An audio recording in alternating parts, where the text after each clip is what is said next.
আসসালামু আলাইকুম। সোহানা অর্নিস থেকে বলছি।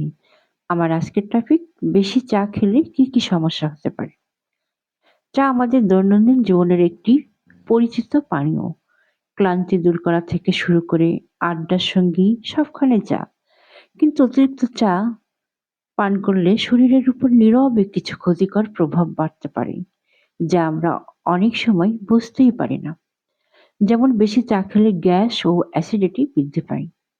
রক্ত স্বল্পতা, হিমোগ্লোবিন কমে যেতে পারে। অতিরিক্ত ক্যাফেইনের কারণে ঘুমের সমস্যা ও অস্থিরতা দেখা দিতে পারে। হৃদস্পন্দন বেড়ে যেতে পারে ও মাথা ঘোরার সমস্যা দেখা দিতে পারে। দাঁতে দাগ পড়ে ও মুখে দুর্গন্ধ তৈরি হয়। মাথা ব্যথা ও দুর্বলতা অনুভব হতে পারে। চা একেবারে বাদ দিতে হবে এমন নয়, তবে দিনে ১-২ কাপের বেশি না খাওয়াই ভালো। সম্ভব হলে লিকার চা, হার্বাল চা বা লেবু আদা চা বেছে নিন। পরিমিত অভ্যাসই সুস্থ জীবনের মূল চাবিকাঠি। সোহানা লেসে বিশ্বাস করি সচেতন অভ্যাসই পারে আপনাকে সুস্থ রাখতে।